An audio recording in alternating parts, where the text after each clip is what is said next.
You ever had to choose between doing the right thing and staying alive?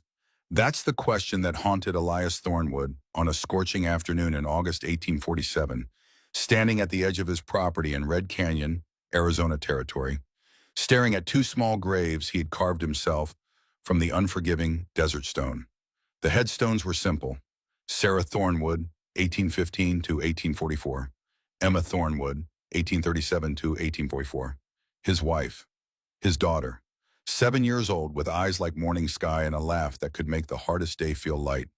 3 years had passed since that terrible morning when he rode back from town to find his home burned, his family gone. 3 years of living alone in a rebuilt ranch house that echoed with ghosts. 3 years of carrying a hatred so deep it had become part of him, like his bones, like his breath. They told him it was Apache raiders. Marshal Caleb Webb himself had stood right here, hat in hand, and said the words. A war party. Quick, brutal, merciless. The kind of violence that defined this blood-soaked territory where white settlers and native tribes had been killing each other for generations. Elias had believed every word. He'd sworn that day, standing over fresh-turned earth, that he would never show mercy to an Apache. Not one. Not ever. Some oaths, he thought, were written in blood too deep to wash away. But oaths have a way of breaking when you least expect them. It started with blood, not the old blood of memory, but fresh crimson drops in the dust, leading from the northern fence line toward his well. Elias saw them while checking the perimeter that afternoon, the sun beating down like a hammer on an anvil. His hand went to the rifle he always carried. Out here, 40 miles from the nearest fort, a man who didn't carry a gun was a man planning to die young. The blood trail wasn't scattered like a wounded deer. It was purposeful, desperate. Someone or something had dragged themselves toward water, leaving a story written in red across the pale dirt. Elias followed it with the patience of a hunter, rifle ready, eyes scanning the horizon. Apache could ambush from terrain that looked emptier than a beggar's purse. He'd learned that the hard way, lost 3 cattle to raiders just last spring. The trail led him around the corner of his barn, past the chicken coop where his hens scattered at his approach, toward the stone well he'd built with his own hands 5 years ago.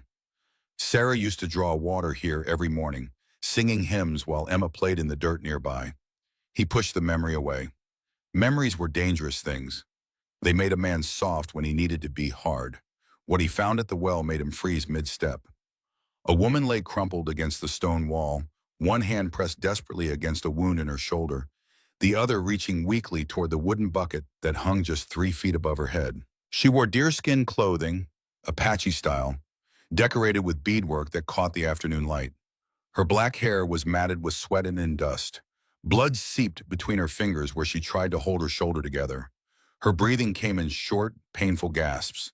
But her eyes, though clouded with pain, tracked his every movement with the alertness of someone who expected death to come from any direction. For a long moment, neither of them moved. Elias raised his rifle. His finger found the trigger.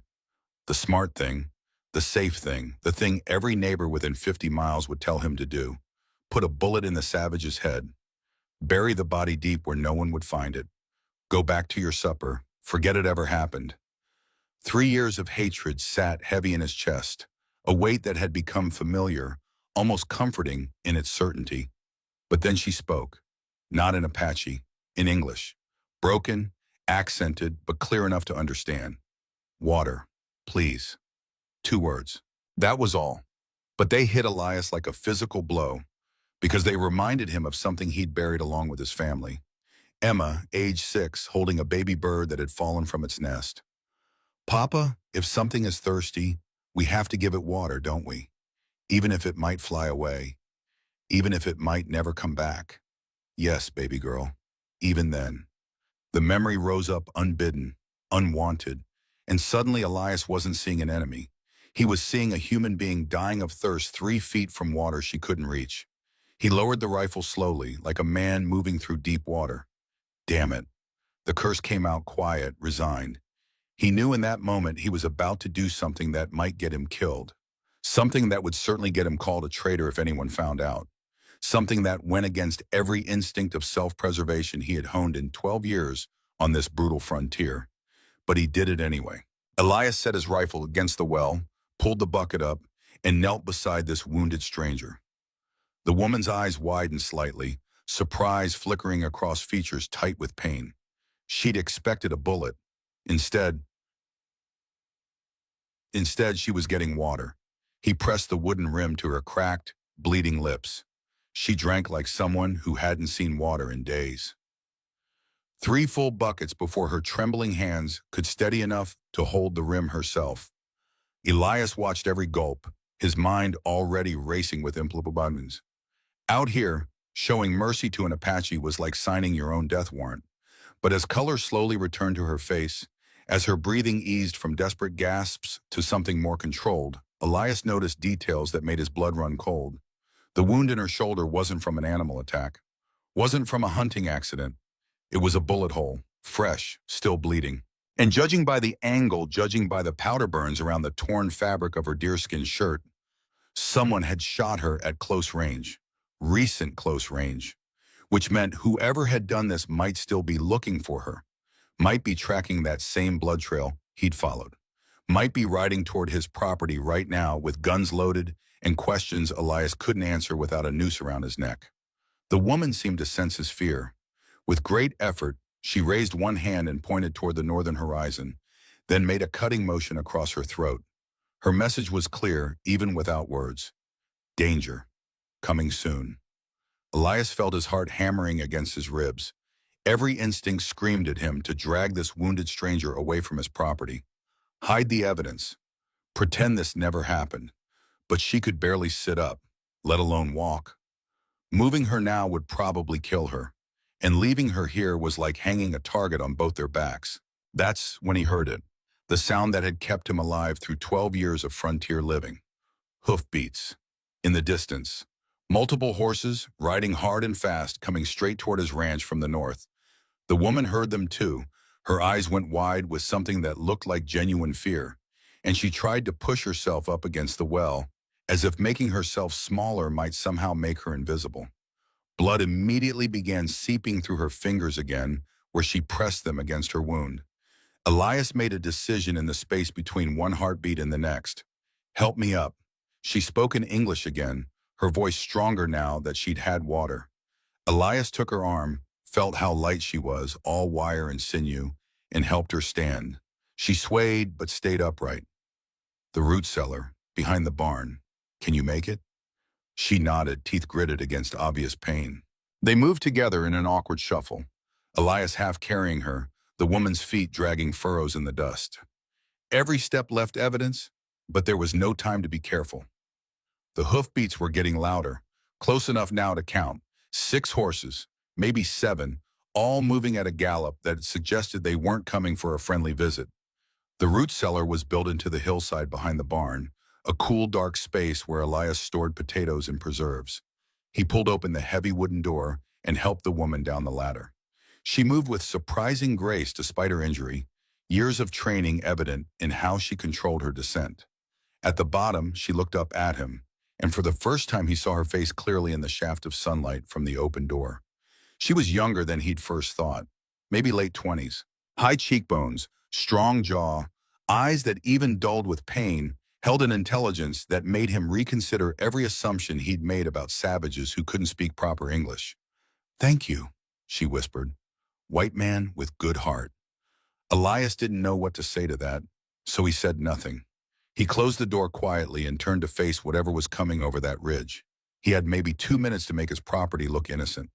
2 minutes to erase evidence of what he'd just done.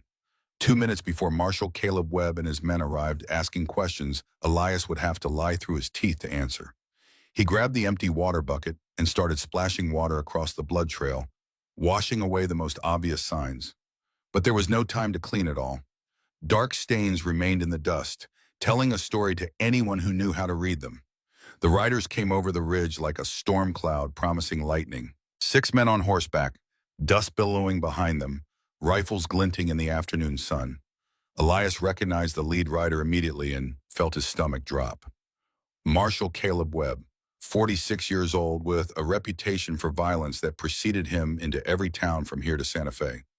Webb was the kind of lawman who shot first and asked questions later, especially when it came to Indian troubles. The kind who collected scalps as trophies and called it justice.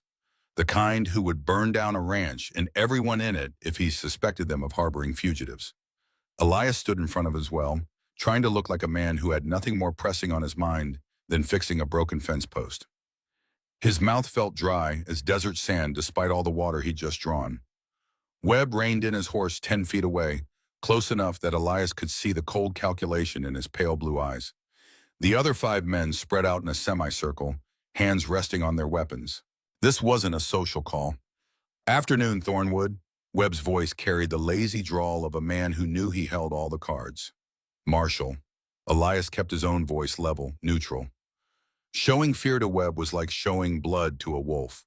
"We're tracking a wounded Apache. Blood trail leads right to your property." Elias felt sweat beading on his forehead, despite the cooling evening air. "Haven't seen any Apache, Marshal. Been working on the south fence all day." It wasn't quite a lie. He had been working on the south fence, until an hour ago. Webb's eyes swept across the ranch, taking in every detail. The man missed nothing. It's what made him so dangerous. His gaze lingered on the dark stains in the dirt near the well, and Elias felt his stomach drop. "That's so." Webb dismounted slowly, deliberately, like a cat that had cornered a mouse and was in no hurry to finish the kill. He walked toward the well, boots crunching on gravel. "Because that sure looks like blood to me, fresh blood. And unless you've been butchering cattle next to your drinking water, I'd say someone's been here recently." Behind Elias, hidden by the stone wall and 50 feet of ground, the wounded woman remained perfectly still in the cellar. But Elias could almost feel the tension radiating from her hiding place like heat from a forge. One sound, one movement, and they were both dead. Webb took 3 steps closer, his hand now resting openly on his pistol. "You know what the penalty is for harboring Indian fugitives, don't you, Thornwood?" Elias met his eyes, refusing to look away. Looking away meant guilt. "I know the law, Marshal." "Good. Then you know it's the same penalty as treason. A rope around the neck until dead." The words hung in the air like a death sentence. Elias felt every muscle in his body coiled tight as a spring, ready to fight or run, knowing neither option would save them. One of Webb's men, a younger deputy with nervous eyes, spoke up from his horse. "Marshal, there are fresh tracks heading north from here. Multiple horses. Maybe she had help. Maybe she's already gone." Webb didn't take his eyes off Elias. "Maybe. Or maybe Mr. Thornwood here is lying to a federal officer. That's a hanging offense too, you know." The deputy who'd spoken was Marcus Bradley, 27 years old, and unlike the others in Webb's posse, he had kind eyes. Elias had met him once before in town. The young man had helped an old Apache woman carry water without being asked, which had earned him strange looks from the other settlers. "Marshal, that blood could be from anything. Deer, coyote, maybe even a ranch hand who cut himself. We're wasting time here." Webb finally looked away from Elias, turning to glare at his deputy. "Did I ask for your opinion, Bradley?" "No, sir, but..." "Then shut your mouth and do your job." Webb turned back to Elias, and something in his expression had shifted. Colder now, more dangerous. "I'm searching your property, Thornwood. If I find her, you hang. If you're telling the truth, we leave. Simple as that. You got a warrant, Marshal?" The question came out before Elias could stop it. Stupid. Challenging Webb's authority was like poking a rattlesnake with a short stick. Webb smiled, but there was no warmth in it. "Out here, my badge is the warrant. Now step aside, or I'll add obstruction to your list of crimes." Elias didn't move. Couldn't move because Webb was walking straight toward the barn, which meant he'd pass right by the root cellar entrance. And if he decided to search it, if he pulled open that door and looked down... But then Marcus Bradley called out again. "Marshal, found something!" He was pointing to the north fence line where the original blood trail had come from. Webb hesitated, torn between his suspicion of Elias and the pull of actual evidence. "What is it?" "Tracks, sir. Fresh ones, heading toward Red Canyon. If she went that way, she could be trying to reach her people." Webb stared at Elias for a long, terrible moment. Elias stared back, willing his face to show nothing but innocent confusion. Finally, Webb stepped back. "You're lucky, Thornwood. But if I find out you lied to me, I'll come back. And when I do, I won't be asking questions." "I understand, Marshal." Webb swung back onto his horse with the ease of a man who'd spent his life in the saddle. "Hawkins, Carter, stay here, watch the property. If that Apache shows up, you shoot her on sight. Understood? Two men dismounted. The one called Hawkins was older, maybe 45, with a scar running down his left cheek and eyes that held no mercy. Carter was younger, harder to read. Yes, sir, Hawkins said, his hand already on his rifle. Webb and the other four riders turned north, spurring their horses into a gallop that kicked up clouds of dust. Within moments, they disappeared over the ridge, leaving only Hawkins and Carter standing guard outside Elias's property line. Elias stood alone in his yard, watching them. Two armed men, 50 yards away, with orders to kill on sight. The sun was sinking toward the western mountains now, painting the sky in shades of copper and blood. In maybe an hour, it would be full dark. And somehow, between now and then, Elias had to figure out how to get a wounded Apache woman off his property without getting them both killed. He walked slowly back to his house, careful not to look toward the cellar, and went inside. Through the window, he could see Hawkins and Carter settling in for a long watch, passing a canteen between them. An hour passed, then two. Darkness fell across Red Canyon like a curtain, bringing with it the cool desert night and a sky full of stars that cared nothing for the troubles of men below. When Elias was certain Hawkins and Carter couldn't see him in the darkness, he slipped out the back door and made his way to the cellar. He opened it slowly, praying the hinges wouldn't squeak. The woman was sitting at the bottom of the ladder, exactly where he'd left her. But she'd done something with the herbs he kept down there for preserving. Mixed them with water to make a paste that she'd spread across her wound. The bleeding had stopped. She looked up as he descended. You did not tell them. It wasn't a question. It was an observation delivered in that same accented but clear English. No. Why? Elias had been asking himself the same question for the past 3 hours. Why risk everything for a stranger? Why break the oath he'd sworn over his family's graves? Why choose mercy when every rational part of his brain screamed that this was suicide? Because, he said finally, you were thirsty, and my daughter taught me that when something's thirsty, you give it water. The woman studied him in the dim light filtering through the cellar door. Your daughter. Where is she? Dead. 3 years ago, her and her mother both.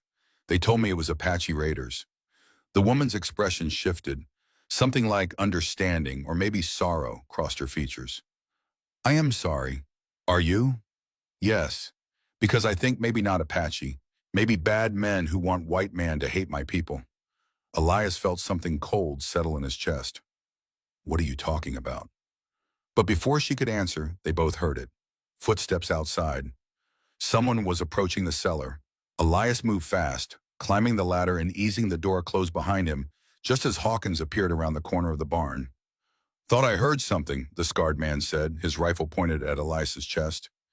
Just checking my stores, making sure the heat hasn't spoiled anything. Hawkins looked at the cellar door, then back at Elias. In the middle of the night? Can't sleep. Might as well be useful. The two men stared at each other in the moonlight.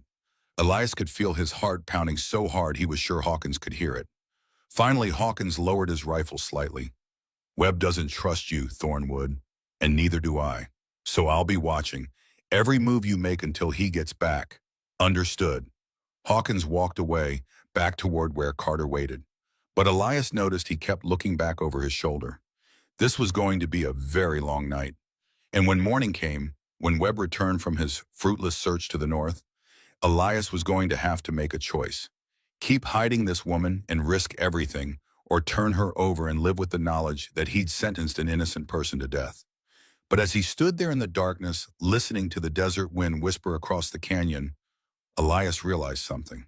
The choice had already been made the moment he'd given her that first drink of water. Some lines, once crossed, couldn't be uncrossed. And everything that happened next, all the blood and betrayal and truth that was coming, it all started with that one simple act of mercy on a hot August afternoon when a man chose compassion over hate, kindness over fear. Sometimes that's all it takes to change the world. One cup of water at a time. The night stretched long and cold over Red Canyon. Elias sat in his darkened house, watching through the window as Hawkins and Carter took turns sleeping and keeping watch. Professionals. The kind of men who knew how to wait, how to watch, how to kill without hesitation when the moment came. He'd managed to slip some dried meat and a canteen of water down to the woman in the cellar before Hawkins got suspicious. Not much, but enough to keep her alive through the night. Now all he could do was wait for dawn and whatever hell it would bring. Sleep was impossible. Every time he closed his eyes, he saw Sarah's face, Emma's smile. The graves he'd dug with his own hands while his soul turned to stone. For 3 years, he'd believed he knew who killed them. For 3 years, that belief had been the foundation of everything he felt, everything he did. Hatred had become his compass, pointing him toward a simple truth. Apache were the enemy. Apache took everything he loved. Apache deserved no mercy. But now, sitting in the darkness with a wounded Apache woman hiding 50 feet from his back door, doubts crept in like water through cracks in a dam. Maybe bad men who want white man to hate my people. The words echoed in his mind. What if she was right? What if everything he'd been told was a lie? Dawn came slowly, painting the sky in shades of rose and gold that reminded Elias of better days. He made coffee, strong and bitter, and was halfway through his first cup when he heard horses approaching from the north. Webb was back. Elias stepped outside, trying to look casual, trying to ignore the ice in his veins. The marshal rode up with his 4 remaining men, all of them dust-covered and irritable from a night spent chasing ghosts through Red Canyon.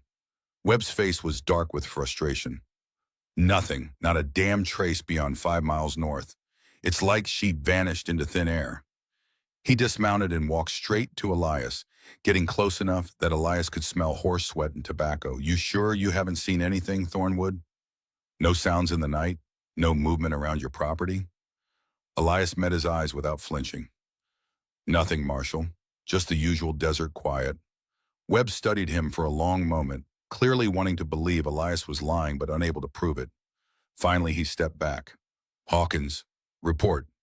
The scarred man shook his head. Nothing, sir. Thornwood went out to his cellar once around midnight, but that's it. No sign of the Apache woman. Webb's jaw tightened. He was a man used to getting results, and this failure sat poorly on his shoulders. All right. We'll expand the search. Bradley, take 2 men and sweep west. Hawkins, you and Carter head east. I'll check with the fort, see if there's been any Apache activity reported. He turned back to Elias. As for you, Thornwood, consider yourself lucky, but I'll be watching this property. Any sign of that savage, any sign at all, and I'll know about it. Understood, Marshal. Webb mounted up, and the 6 men rode off in different directions, leaving Elias alone in his yard with the morning sun climbing higher and his secret still hidden beneath the ground. He waited a full hour, watching the horizon before he finally went to the cellar. The woman was awake, sitting with her back against the wall. In the morning light filtering through cracks in the door, Elias could see her more clearly. The intelligence in her eyes, the way she held herself despite the pain, with a dignity that reminded him of old soldiers he'd known. Men who'd been through hell and come out the other side, still human. They are gone, for now, but they'll be back. Then we must talk. There are things you need to know. Elias climbed down the ladder and sat across from her, leaving space between them. Start with your name. The woman shifted slightly, wincing at the movement. I am Ayanna Singing Crow, daughter of Chief Dakota of the Northern Apache. Elias felt his eyebrows rise. Chief Dakota? The one who signed the peace treaty at Fort Richardson? Yes, I helped him. I speak English because missionary taught me when I was child. I read, I write, I helped my father make peace with white soldiers. That explained the educated speech, but it raised more questions than it answered. If you're a peacemaker, why is Marshal Webb hunting you with orders to shoot on sight? Ayanna's expression darkened. Because 3 days ago, I meet with Colonel Morrison. He want to make treaty bigger, include more tribes, stop the fighting. Morrison, I've heard that name. Good man, fair man. He find out bad things happening. Men selling guns to renegade Apache, then selling guns to Army. Same men making money while both sides die. Elias leaned forward. What men? Ayanna reached slowly into a leather pouch at her belt. Elias tensed, but she pulled out nothing more dangerous than a folded piece of paper, stained with blood. Before Morrison die, he give me this. He say if something happened to him, I must take to Fort Richardson. Show commanders. Prove what he discover. She held it out. Elias took it carefully, unfolded it, and began to read. The letter was written in a careful hand, dated 3 days ago. The words made his blood run cold. To whoever reads this, if I am dead, know that I was murdered by men I trusted. Silas Crane has been selling weapons to renegade tribes, then selling to the army at triple price. He has paid off officials in the territorial marshal's office to look the other way. Names follow. Deputy Hawkins. Sheriff Coleman, killed June 1846 to cover his tracks. Payments to Marshal C. Webb beginning September 1844. Elias stopped reading, looked up at Ayanna. Webb is on the take, keep reading. Webb does not know the full truth. His son Daniel was killed by Crane's men in a staged ambush on September 14, 1844, blamed on Apache. Webb's grief made him easy to manipulate. Crane used the father's pain to turn him into a weapon against the very peace I was trying to build. The paper trembled in Elias's hands. September 18, that was 4 years ago. Ayanna nodded slowly. You understand now? Crane kill Webb's son, make it look like Apache. Webb become full of hate, easy to control, easy to use. Elias's mind was racing. If Morrison was right, if this Silas Crane was orchestrating attacks to keep the war going, to keep both sides buying guns, then how many deaths were on his hands? How many families destroyed? How many lives ruined for nothing but profit? And then another thought hit him, colder and sharper than the first. My wife and daughter. They died in September 18. For Ayanna's eyes widened slightly. What date? September 18th, 4 days after Webb's son. Silence fell between them, heavy with implications. Where you find them? Elias's voice came out rough, like gravel scraping stone. In our home, burned. Webb said it was a war party, fast and brutal. Said they found Apache arrows in the ashes. Ayanna leaned forward, her dark eyes locked on his. You find anything else?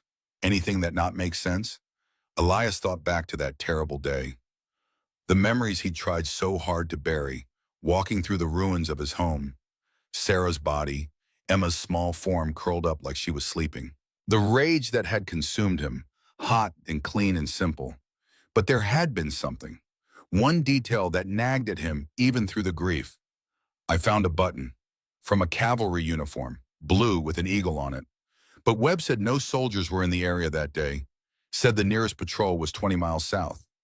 Ayanna nodded slowly, like a teacher watching a student finally understand a difficult lesson. Not soldiers, Crane's men, wearing uniforms, wearing war paint, making white settlers think Apache did it, making Apache think soldiers did it. Everyone hate, everyone fight, everyone buy guns. The truth crashed over Elias like a wave, drowning 3 years of certainty in a single terrible moment. Sarah and Emma weren't killed by Apache. They were murdered by white men pretending to be Apache. Murdered to create hatred. Murdered to start a war. Murdered so some bastard named Silas Crane could make money selling weapons to both sides. Elias stood abruptly, his hands shaking. He walked to the far corner of the cellar, pressing his palms against the cool stone wall, trying to breathe, trying to process what felt like the ground opening up beneath his feet. For 3 years, I hated your people. For 3 years, I wanted revenge. I swore on their graves that I would never show mercy to an Apache. You give me water, Ayanna said quietly. You saved my life. That take more courage than revenge. Elias turned to face her. Why? Why are you telling me this? You could have just asked for help getting to the fort. Why show me Morrison's letter? Because you deserve to know truth. Because hate is poison. It kill Morrison. It almost kill me. It kill your family. And it keep killing until someone stop it. Who else knows about this letter? Morrison give copy to one other person, man he trusts completely. Who? Ayanna hesitated. Marshal Webb. Elias felt his heart stop. Webb has a copy of this letter? The same Webb who's been taking bribes from Crane? No. Webb never see it. Morrison sent letter to Fort Richardson 3 days ago, addressed to Webb. But Morrison died before Webb get it. I think Crane intercept. I think that why Crane kill Morrison. That why his men shoot me. We only 2 people who know truth now. So Webb doesn't know his son was murdered by the same man who's been paying him off. No, Webb think he work for justice. He think he punish Apache for killing Daniel. He not know he work for man who murder his own son. Elias sat back down, his legs suddenly weak. This is insane. You're telling me there's a conspiracy to keep this war going, that men in the territorial government are profiting from death on both sides, that Webb has been manipulated for 4 years, that my family was killed as part of some sick plan to create hatred. Yes, and you have proof. Ayanna held up Morrison's letter. This is proof, names, dates, money, everything. Then we take it to the fort, show the commanders. Expose Crane and everyone working with him. Ayanna shook her head. Fort is 40 miles. Hawkins and other men watch roads. They kill us before we get 5 miles. Then what do we do? Before Ayanna could answer, they both heard something that made Elias's blood freeze. Footsteps outside. Multiple people. Moving fast. Elias climbed the ladder quickly, eased the cellar door open, just a crack, and peered out. What he saw made his stomach drop. Hawkins stood in his yard, rifle pointed at the house. But he wasn't alone. Behind him were 8 more men, all armed, all strangers. And in the center of the group, looking perfectly calm and perfectly dangerous, stood a man Elias had never seen before. He was in his early 50s, well-dressed for the territory, with silver hair and cold eyes that reminded Elias of a snake watching a mouse. Elias knew who he was looking at before anyone spoke. Silas Crane. Hawkins called out toward the house. Thornwood, we know you're harboring the Apache woman. Come out now, or we burn you out. Elias descended the ladder quickly. Crane is here, with Hawkins and 8 armed men. Ayanna's face went pale. Then we are dead. Crane will kill us both. Make it look like you die protecting your property from Apache attack. Clean, simple, no witnesses. Elias looked at the woman sitting in his cellar, the daughter of a chief, a peacemaker, someone who'd risked her life trying to stop a war, someone who'd just told him the truth about his family's death, a truth that shattered everything he'd believed for 3 years. She was right. If they stayed here, they died. If they ran, and they died. Crane had them trapped, and he had the men and the guns to finish what his hired killers had started 3 days ago when they'd shot Morrison and left Ayanna for dead. But Elias Thornwood had learned something important in 12 years on the frontier. Sometimes the only way out of a trap was to spring it yourself, on your own terms. He checked his rifle, fully loaded, 6 rounds, against 9 men, not great odds. But he'd faced worse. What are you doing? Ayanna asked. Elias looked at her and smiled, though there was no humor in it. Something stupid. Stay here. Don't come out no matter what you hear. He climbed the ladder before she could protest, emerged from the cellar into the bright morning sun, and walked around the front of his house to face the men who'd come to kill him. Crane stood there with that same cold smile, like a man who'd already won and was just enjoying the final moments before checkmate. Mr. Thornwood, I believe you have something that belongs to me. Elias stopped 20 feet away, rifle held casual but ready. Don't know what you're talking about. Crane's smile widened. The Apache woman. Ayanna Singing Crow. She's here. Hawkins tracked blood from your well to your cellar. Very careless of you, hiding her in such an obvious place. Elias said nothing. His mind raced, looking for angles, for options, for any way out of this that didn't end with both of them dead. Here's what's going to happen, Crane continued, his voice pleasant, almost friendly. You're going to bring her out. We're going to take her away. And you're going to forget any of this happened. Simple. Clean. Everyone goes home happy, except the woman you murder. Crane shrugged. She's a fugitive wanted for killing a United States Army colonel. Her death is simply justice being served. Elias felt rage building in his chest, hot and familiar. But different now, not the blind hatred he'd carried for 3 years. This was cleaner, focused, directed at the right target. Morrison wasn't killed by Apache. He was killed by your men. Men you paid to dress up like Indians and create incidents. Men you used to keep this war going so you could sell guns to both sides and get rich on blood money. Crane's smile never wavered. That's quite an accusation. Do you have any proof?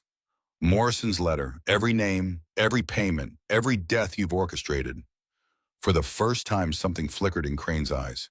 Not fear, not quite, but definitely interest. If such a letter existed, which I doubt, it would be your word against mine. And who do you think people will believe? A respected businessman? Or a grief-crazed rancher who harbors Apache fugitives? Elias raised his rifle slightly. Maybe they'll believe the man still standing after the smoke clears. Crane laughed, genuinely amused. 9 guns against 1. I admire your courage, Thornwood, but courage doesn't stop bullets. Who said I only have 1 gun? The voice came from behind Crane's men, strong and clear and utterly unexpected. Everyone turned. Standing on the ridge overlooking Elias's property were 50 Apache warriors on horseback, arranged in perfect formation against the morning skyline. At their head rode an old man whose presence commanded respect from 100 yards away. His gray hair was braided with eagle feathers. Despite his age, he sat his horse with the dignity of someone who had never bowed to anyone, Chief Dakota. And beside him, though Elias couldn't quite believe what he was seeing, rode Marshal Caleb Webb and 4 of his deputies, including young Marcus Bradley. The entire group descended the ridge slowly, deliberately, and Elias realized something that made his heart race. Ayanna hadn't just been injured and helpless in his cellar. She'd been singing, that first morning, a song he'd heard but not understood. She'd been calling her people, and somehow, impossibly, they'd brought Webb with them. Crane's smile finally disappeared. Hawkins, his men, and the 8 hired guns all suddenly looked a lot less confident, facing 50 Apache warriors and 5 federal deputies. The 2 groups faced each other across Elias's property. 55 armed men on one side, 9 on the other. The mathematics of violence had shifted dramatically in the span of a single moment. Webb dismounted and walked forward, his face unreadable. When he spoke, his voice carried across the yard. Silas Crane, you're under arrest for the murder of Colonel James Morrison, conspiracy to incite war, illegal weapons trafficking, and about 15 other charges I'll think of on the ride back to the fort. Crane's composure cracked just slightly. Marshal Webb, how unexpected. I thought you were searching to the west. We were, until Chief Dakota found us. He had some interesting things to tell me. Things about my son. Webb's voice was steady, but Elias could hear the emotion underneath, tightly controlled, but ready to explode. What things? Things about how Daniel really died, about who really killed him. And that's when Elias understood. Somehow Dakota had gotten the truth to Webb. Somehow the marshal had learned what Morrison had tried to tell him, that his son's death wasn't an Apache raid, that it was murder, that the man he'd been working for was the man who'd orchestrated it all. Crane's hand moved toward his gun. Everything that happened next moved with the speed of violence compressed into seconds. Crane drew. Webb drew faster. 50 Apache bows came up. 9 guns on Crane's side hesitated, suddenly aware they were catastrophically outnumbered. The shot that rang out didn't come from Crane or Webb. It came from the cellar. Ayanna had emerged, and she was holding Elias's spare pistol, aimed directly at Silas Crane. Her voice carried clear and strong across the yard. For Colonel Morrison, for peace, for all the dead you made. She fired. Crane fell. And in the terrible silence that followed, as blood spread across the Arizona dust, as Hawkins and his men threw down their weapons and raised their hands, as Webb stood frozen between his past and his future, Elias Thornwood realized something profound. The war wasn't over. The hatred wasn't gone. The pain of 3 years wouldn't disappear in a single morning. But truth had a weight to it, a gravity that pulled everything else into its orbit. And sometimes, just sometimes, the truth was enough to change the direction of history. Ayanna walked slowly toward her father, still holding the gun, her shoulder bleeding again from the exertion. Chief Dakota dismounted and caught his daughter as she collapsed into his arms. And Elias watched a father hold his child, watched 50 warriors lower their weapons, watched Webb stare at Crane's body with an expression of grief and rage and terrible, terrible understanding. The sun climbed higher over Red Canyon, and everything changed. The silence after the gunshot stretched like a rope pulled too tight, ready to snap. Silas Crane lay in the dust, blood spreading beneath him in a dark pool that looked almost black in the morning sun. His eyes stared at nothing. The man who'd orchestrated so much death, who'd built an empire on grief and hatred, was gone in the space between one heartbeat and the next. But his death didn't feel like victory. It felt like the moment before a storm breaks, when the air goes still and everything waits for lightning. Ayanna swayed in her father's arms, the gun slipping from her fingers. Chief Dakota caught it before it hit the ground, then lowered his daughter gently to sit against a wagon wheel. He spoke to her in Apache, words too quick and soft for Elias to catch, but the tone was clear. Relief, love, fear for her wound that had reopened and was bleeding again. Marshall Webb stood frozen, staring at Crane's body like a man trying to make sense of words written in a language he'd never learned. His hand still gripped his own unfired pistol. He'd drawn, ready to shoot, but Ayanna had been faster. Or maybe, Elias thought, Webb had hesitated. Maybe in that final moment, the marshal had wanted to hear Crane confess, wanted to hear the words from the man's own mouth, wanted to understand why his son had died. Now he'd never get that chance. Hawkins and the 8 hired guns stood with their hands raised, rifles on the ground, surrounded by 50 Apache warriors whose arrows were still nocked and ready.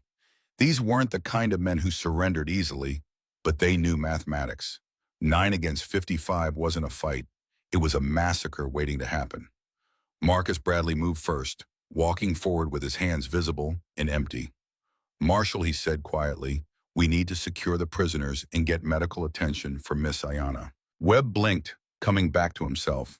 He looked at his young deputy, then at the scene around him, then finally at Elias, who still held his rifle and looked like a man who just watched his entire understanding of the world collapse and rebuild itself in the span of an hour. Thornwood, Webb said, his voice rough. You knew. You were hiding her. It wasn't a question. Yes, you know that's a federal crime. Elias met his eyes without flinching. Yes, and I'd do it again. Something flickered across Webb's face, not quite approval, not quite understanding, but maybe the beginning of respect. Bradley, secure the prisoners. Separate Hawkins from the others. I want to question him personally. Yes, sir. As Marcus and 2 other deputies moved to bind Hawkins and the hired guns, Chief Dakota stood and approached Webb. The 2 men faced each other, and Elias could feel the weight of history between them. How many times had they met across a negotiating table? How many times had they tried to build peace while men like Crane worked to tear it down?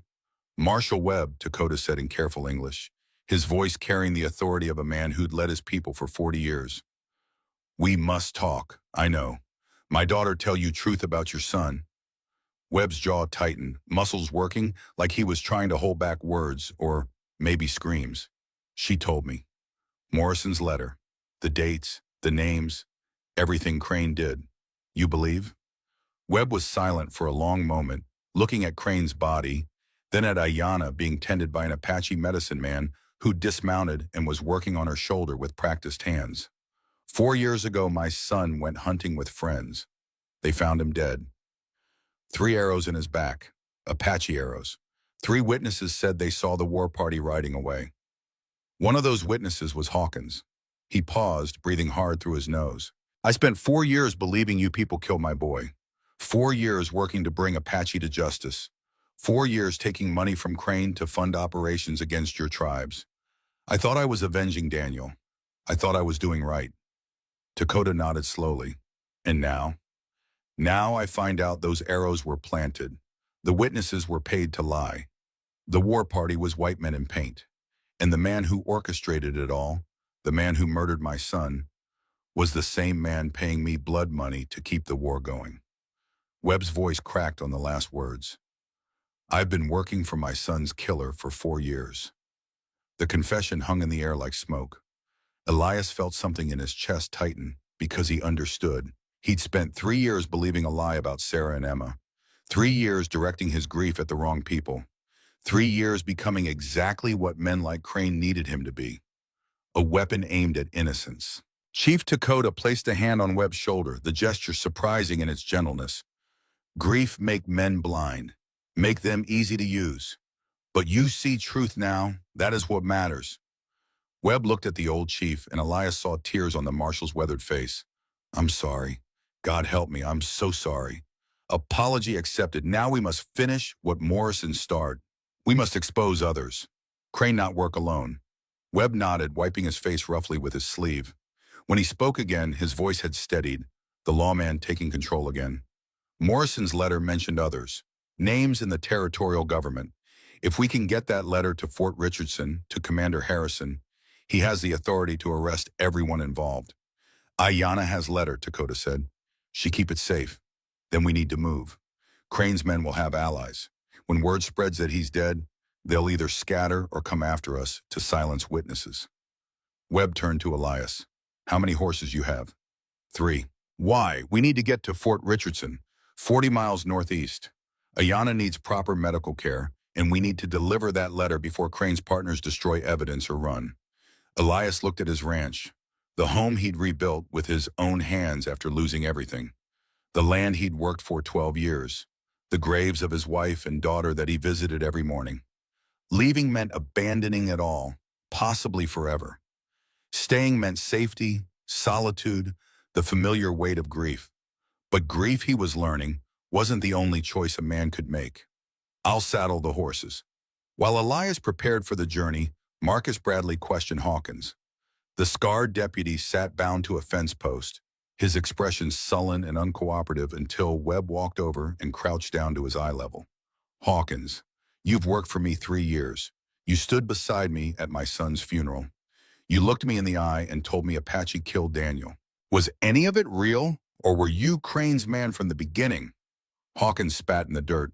Your son was weak, went hunting without proper guard, made himself an easy target. Crane saw opportunity, used it. That's business, Webb, nothing personal. Webb's fist moved faster than Elias would have thought possible for a man his age. It connected with Hawkins' jaw with a crack that echoed across the yard. The bound man's head snapped back, blood spraying from split lips. My son's name was Daniel. Not target, not opportunity. Daniel, say it. Hawkins smiled through bloody teeth. Dead is dead, Marshal. Don't matter what you call them after. Webb raised his fist again, but Marcus caught his arm. Sir, he's not worth it. We have his confession. That's enough. Webb stood, breathing hard, shaking with rage barely contained. Lock him up, all of them. We'll transport them to the fort with us.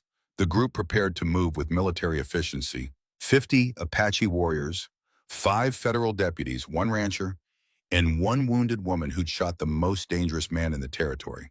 An unlikely convoy bound together by truth and necessity. But as they saddled horses and loaded supplies, a sound drifted across the morning air that made everyone freeze. Hoofbeats, many of them, coming fast from the south. Chief Dakota barked orders in Apache. Warriors spread out, taking defensive positions. Webb and his deputies drew weapons. Elias grabbed his rifle and moved to stand beside Ayanna, who'd insisted on standing despite her wound. Over the southern ridge came more riders, 20 of them, all wearing deputy badges, all heavily armed. At their head rode a man Elias didn't recognize. Older, maybe 60, with hard eyes and a marshal's star on his chest. Webb cursed under his breath. That's Marshal Garrett, from the territorial office in Phoenix. Crane must have sent word before coming here. Garrett reined in his horse 50 yards out, taking in the scene. Crane's body, the prisoners, the Apache warriors, the standoff waiting to explode. When he spoke, his voice carried authority built over decades of frontier law. Marshal Webb, stand down. You and your men are under arrest for conspiracy, murder of a federal contractor, and inciting Indian violence. Webb stepped forward. Garrett, listen to me. Crane was dirty. He's been running guns to both sides, orchestrating attacks, killing anyone who got close to the truth. We have proof. Morrison's letter names names, including people in your office. Garrett's expression didn't change. Morrison was killed by Apache raiders.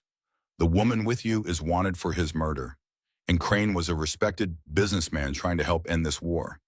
He's lying, Marcus Bradley called out.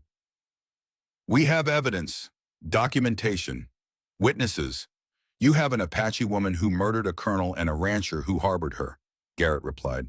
The rest is propaganda meant to destroy good men's reputations. Elias felt ice in his veins.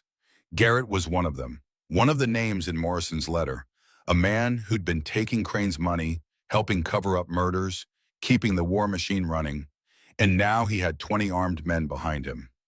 Chief Dakota spoke, his voice calm but carrying clear across the distance. You come to my land. You accuse my daughter of murder. You defend man who kill peace. You are either fool or criminal. Which? Garrett's hand moved to his pistol.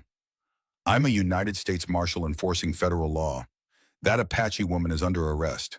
Anyone who interferes will be charged with treason. The air went tight, 70 armed men facing each other across Elias's property. Any moment, any wrong move, and this would become a bloodbath. Ayanna stepped forward, her father reaching to stop her, but she moved beyond his grasp. She walked into the space between the two groups, swaying slightly from blood loss, but her voice was steady. You want me? Then take me, but first you answer question. Garrett stared at her. I don't answer to savages. Then you answer to this. She held up Morrison's letter, blood-stained and folded, but clearly visible. Colonel Morrison write everything. He know about gun running. He know about fake attacks. He know about money you take from Crane. He write it all down. 3 copies. One he give me. One he send to Fort Richardson. One he hide where you never find. Garrett's face went pale. You're lying, am I? Then why you come here with 20 men? Why you try to arrest Marshal Webb, good man who finally learned truth? Why you defend Crane, who everyone know is criminal? She took another step forward and Elias saw what she was doing, drawing attention, making herself the center, giving everyone else time to think, to choose eyes to see clearly who the real enemy was. You want proof I lie? Then let us go to Fort Richardson. Let Commander Harrison read letter. Let him decide who is criminal. If I wrong, you arrest me there. Fair? Garrett's hand was fully on his pistol now. You're not going anywhere. Then you admit guilt. You admit you work for Crane. You admit you helped murder Morrison. The accusation hung in the air, and Elias saw something shift in the faces of the 20 men behind Garrett. Doubt. Confusion. These were lawmen, you see, at least most of them. They'd signed up to enforce justice, not cover up murders. One of them, a young deputy who couldn't have been more than 25, spoke up. Marshal Garrett, sir, maybe we should let them present their evidence.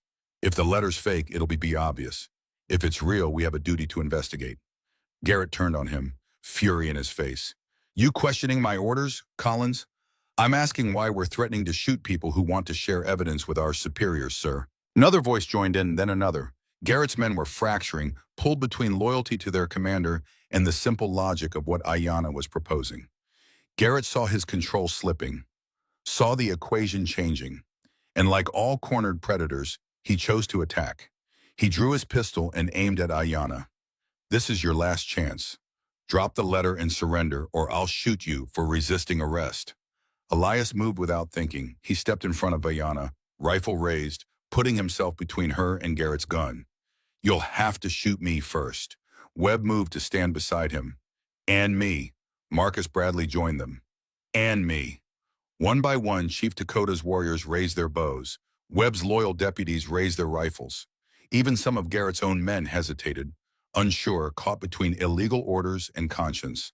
70 armed men, all pointed at each other, all waiting for the spark that would turn mourning into massacre. Garrett's finger tightened on the trigger. Ayanna spoke quietly, just loud enough for Elias to hear. Thank you for standing. Elias kept his eyes on Garrett, rifle steady. Thank you for showing me the truth. The moment stretched, taut, terrible, ready to break, and then a new sound rolled across the canyon. Not hoofbeats this time, something else. Something mechanical and loud and completely unexpected in this wild territory. A steam wagon, one of those new Army supply vehicles, belching black smoke, grinding over rough terrain with 6 soldiers riding escort. And flying from its mast was the flag of Fort Richardson. The wagon rolled to a stop between the two groups. A man dismounted from the driver's seat, tall and gray-haired, wearing a colonel's uniform. His eyes swept the scene with a tactical assessment of someone who'd commanded men in combat. When he spoke, his voice cut through the tension like a blade. I am Colonel Harrison, commanding officer of Fort Richardson. Someone want to tell me why I'm looking at what appears to be 2 federal marshals about to start a war on United States soil? Garrett lowered his gun slightly, trying to recover composure. Colonel, I'm Marshal Garrett. This is a law enforcement matter. The Apache woman is wanted for murder. These men are interfering with her arrest. Harrison looked at Ayanna, then at the body of Silas Crane, then at the letter still clutched in her hand. That wouldn't happen to be the letter Colonel Morrison sent me, would it? The one that was supposed to arrive 3 days ago but mysteriously disappeared? Ayanna held it up. Yes, sir. Harrison walked forward and took it gently from her hands. He unfolded it, read it carefully, his expression growing darker with each line. When he looked up, his eyes fixed on Garrett like gun sights on a target. Marshall Garrett. According to this document, you've been receiving payments from Silas Crane for 4 years. You've helped cover up at least 7 murders. You've actively worked to prevent peace negotiations between settlers and Apache tribes. Is any of this untrue? Garrett said nothing. His face had gone from pale to gray. I'll take that as confirmation. Garrett, you're under arrest. Your men are ordered to stand down immediately and surrender their weapons. Anyone who refuses will be charged with treason alongside you. The 20 deputies behind Garrett looked at each other. Then one by one, they lowered their guns and stepped away from their commander. Garrett stood alone. For a moment, Elias thought the man might fight, might choose to go down shooting rather than face trial. But whatever fire had driven him for 4 years seemed to gutter and die in the face of inevitable justice. He dropped his pistol in the dust. Harrison's soldiers moved quickly, securing Garrett and collecting weapons. The colonel turned to Webb. Marshal Webb, I received Morrison's first letter, the one addressed to you yesterday. I came here to find you and share what Morrison discovered. Looks like I'm a bit late. Webb nodded, his face still showing the strain of everything he'd learned in the past few hours. Colonel, there's a lot to explain, I'm sure, but first, let's get this young woman proper medical attention and secure all prisoners. Then we can sort out the rest. He looked at Ayanna with something like respect. Miss Singing Crow, your father spoke very highly of you when we negotiated the peace treaty, said you were the bravest person he knew. I'm beginning to understand why. Ayanna swayed, and Chief Dakota caught her before she fell. The medicine man had done what he could, but she'd lost too much blood, reopened the wound too many times. She needed real care. Harrison gestured to his medical officer. Get her stabilized for transport. We're taking everyone back to the fort. This isn't over yet. Crane and Garrett were just the beginning. If Morrison's letter is accurate, there are at least 8 more men involved in this conspiracy, and we're going to find every single one of them. As soldiers moved to help Ayanna, as prisoners were loaded onto wagons, as the machinery of justice began grinding forward, Elias stood in his yard and looked at what remained. Crane's body being covered with canvas, blood in the dust, hoofprints everywhere. His quiet ranch transformed into a battlefield. Chief Dakota approached him, and Elias straightened, suddenly aware he was facing the leader of the Northern Apache. You saved my daughter's life, the old man said. Give her water when she's dying. Hide her when killers come. Stand between her and bullets. This is debt I cannot repay with words. I just did what was right. Many men know what is right. Few have courage to do it. You have courage. And you have honor. Dakota reached into a leather bag at his side and pulled out something wrapped in soft deerskin. He unfolded it carefully, revealing a knife with a bone handle carved with intricate designs. This belonged to my father. He carried it in many battles. He gave to me when I become chief. I give to you now, because you are a warrior, not with gun, with heart. Elias took the knife carefully, feeling the weight of tradition, of trust, of a bridge being built between 2 peoples who'd spent generations trying to kill each other. I don't know what to say. Say you will come to my village. When this is finished, when justice is done, we have ceremony, we make you brother, true brother, not just words, true family. Elias felt something break open in his chest, something that had been locked tight since Sarah and Emma died, something that felt like hope. I would be honored. Dakota clasped his arm, the grip strong despite the man's age. Then it is done. As the sun climbed higher over Red Canyon, as the convoy prepared to move out, as justice began its slow march forward, Elias Thornwood looked at the 2 graves near his house and made a silent promise. Sarah, Emma, I spent 3 years hating in your name, hurting in your name, but you wouldn't have wanted that. Emma would have said to help the thirsty person. Sarah would have said to do what's right even when it's hard. I'm going to build something better. A bridge between peoples. A peace that lasts, a world where children don't die for men's greed. I hope you'd be proud. The wind whispered through the canyon, carrying dust and hope in equal measure, and Elias climbed onto his horse to ride toward whatever came next. The convoy moved northeast across the Arizona territory like a strange parade of unlikely allies. 50 Apache warriors rode in formation, their horses moving with the practiced ease of men who'd been born in the saddle. 5 federal deputies, including Marshal Webb and young Marcus Bradley, kept watch over the prisoners. Colonel Harrison's steam wagon chugged along at the center, belching smoke and frightening the horses that weren't used to such mechanical beasts. And somewhere in the middle of it all rode Elias Thornwood, a rancher who 48 hours ago had wanted nothing more than to be left alone with his grief. Ayanna rode in the wagon, lying on blankets while Harrison's medical officer tended her wound properly. The bleeding had finally stopped, the bullet removed, the shoulder stitched and bandaged. She'd live, the doctor said, though she'd carry the scar forever. Elias thought that was fitting. They'd all carry scars from this, some visible, some not. The journey took 2 days of hard riding. They made camp the first night in a canyon 20 miles from Fort Richardson, posting guards and shifts, keeping the prisoners separated and bound. Nobody trusted anyone completely yet. Too much blood had been spilled, too many lies told, too many years of hatred to simply evaporate because the truth had come to light. Elias sat by the fire that first night, unable to sleep, watching the flames dance and thinking about everything that had happened. Webb approached and sat down beside him without asking permission. For a long time, neither man spoke. Finally, Webb broke the silence. My son loved horses, spent every free moment in the stable, brushing them, talking to them like they could understand every word. Sarah used to joke that Daniel spoke better horse than English. He paused, staring into the fire. The day he died, he was going hunting with 2 friends, boys he'd known since childhood. They found his body that evening, 3 arrows, Apache markings.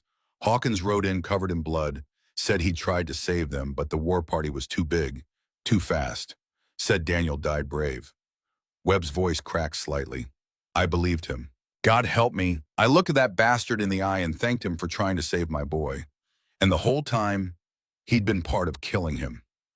Elias understood that particular flavor of betrayal, the way it twisted in your gut like a knife. The men who killed my family, I found a button from a cavalry uniform in the ashes, blue with an eagle. I asked Webb about it, the old Webb.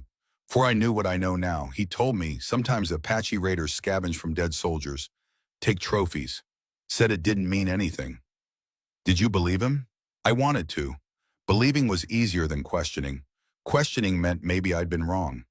Maybe the hate I'd built my whole life around for 3 years was aimed at innocent people. Webb nodded slowly. Grief makes us stupid, makes us easy to manipulate. Men like Crane and Garrett, they understand that. They know how to turn pain into a weapon. They sat in silence for a while longer, 2 men who'd both lost everything and found themselves on the other side of hate, looking back at the wasteland it had created. What happens now, Elias asked, after we get to the fort, after Harrison reads that letter and starts making arrests? Webb took a long breath. Trials, long ones, lots of powerful men implicated in Morrison's letter. Territorial judges, land speculators, gun merchants. They're going to fight like hell to avoid the noose. Some might succeed, some won't. And us? Webb looked at him. You mean, will you hang for harboring a fugitive? The thought had crossed my mind. You saved the life of a woman who turned out to be innocent, who turned out to be trying to stop a war. I think Harrison will see that counts for something.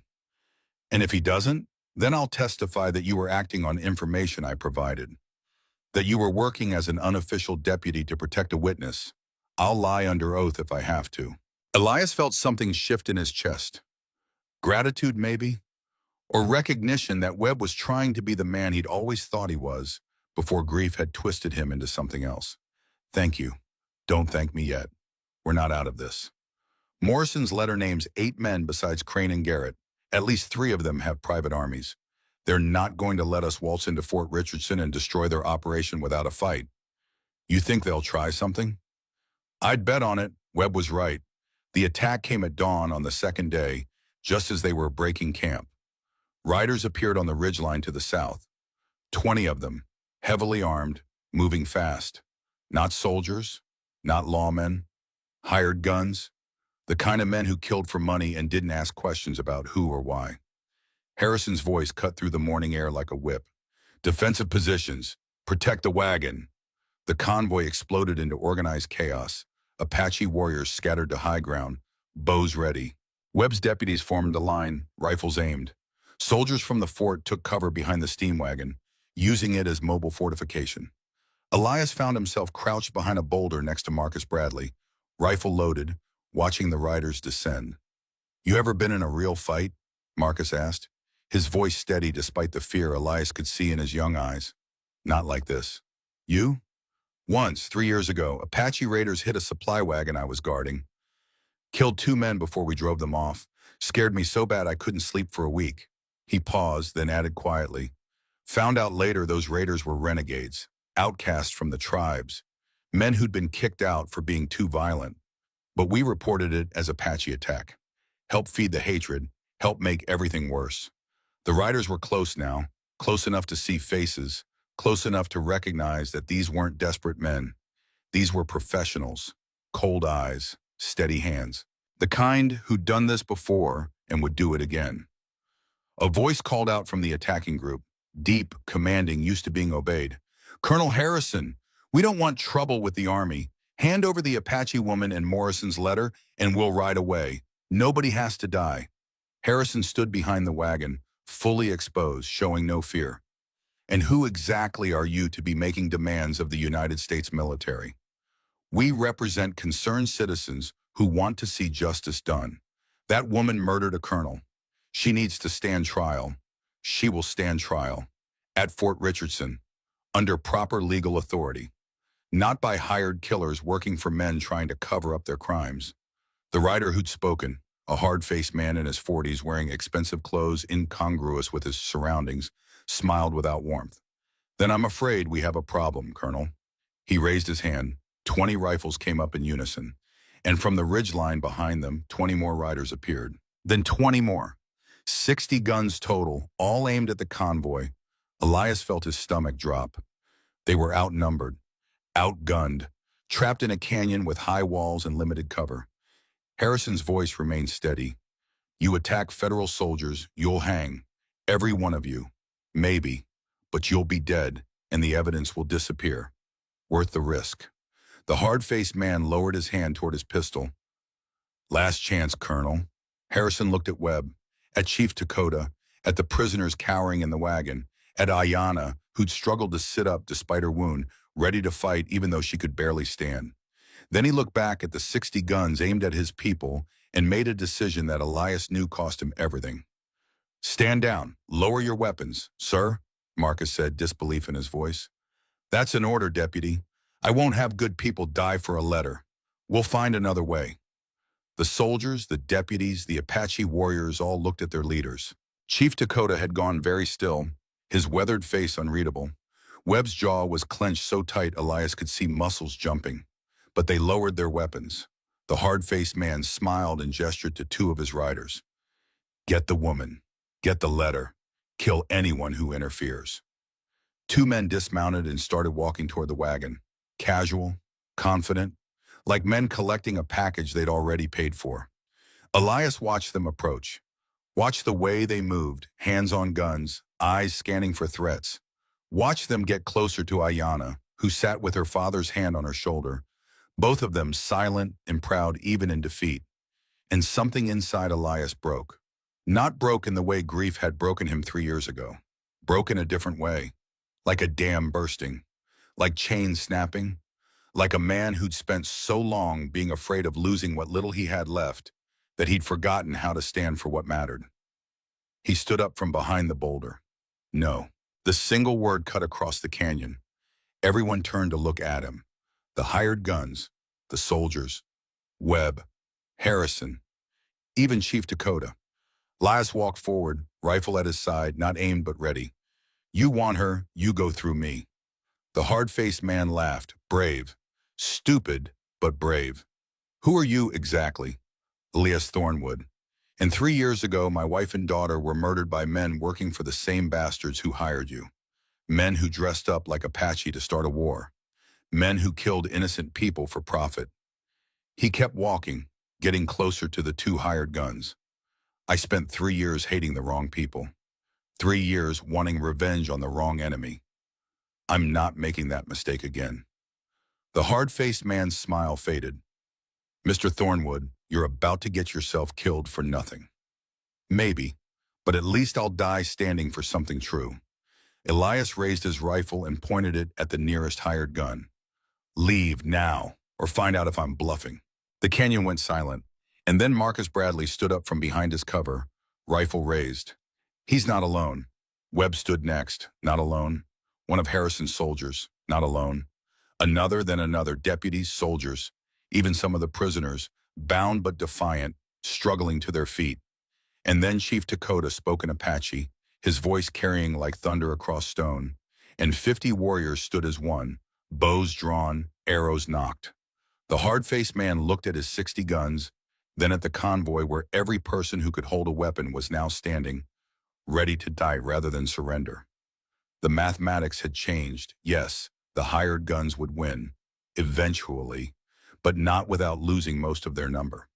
Not without paying a price in blood that even mercenary wages couldn't justify.